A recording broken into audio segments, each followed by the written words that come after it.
it's me, Katie. I am going to spend a couple minutes telling you guys a little bit about Vascular Ehlers Danlos. I mentioned it in my first video and I realized I didn't really go over what it really is. And I'm also going to tell you some of the characteristic features that I have and that I grew up with. So first, Vascular Ehlers Danlos is a connective tissue disorder, and I think I told you that it causes a defect in your collagen.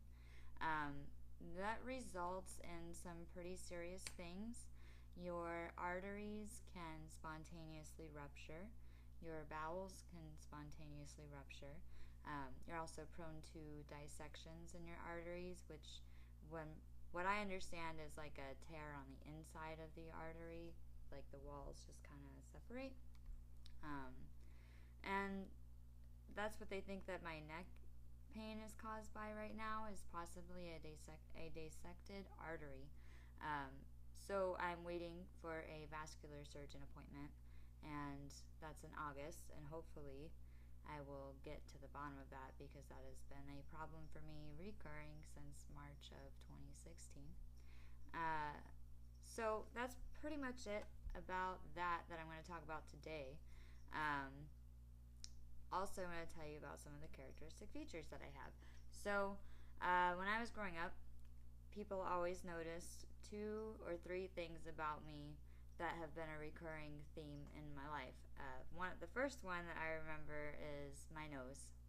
It's very small and thin and adorable. And that is something that is a characteristic facial appearance of Vascular Ehlers Danlos. It includes thin upper lip, small chin, thin nose, and large almond-shaped eyes. I have almond-shaped eyes. I have a very thin, small little nose. So there's that. The other thing is, when I was a kid, I was kind of made fun of for how my hands look. I have very old-looking hands, which is called acrogyria. Acrogyria is premature aging of the skin of the hands and feet. These are what my hands look like.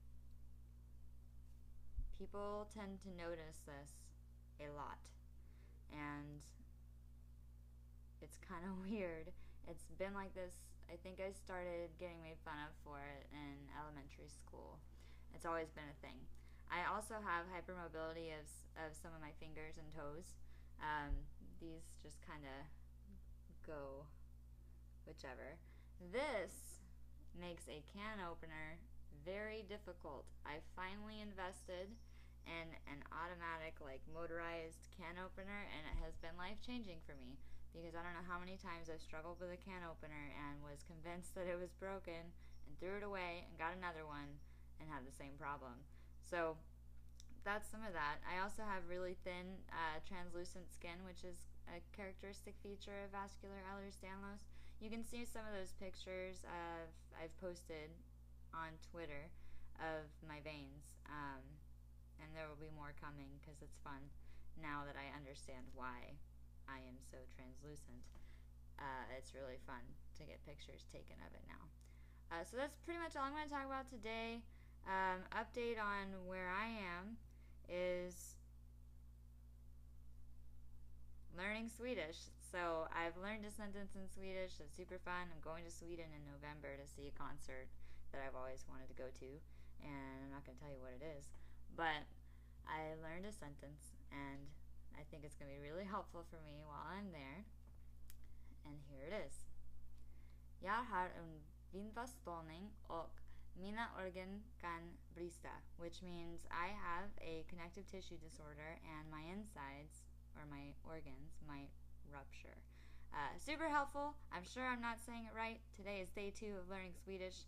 So anyway, I hope you guys have a great day, and I will try to update you again in a week or so. Bye!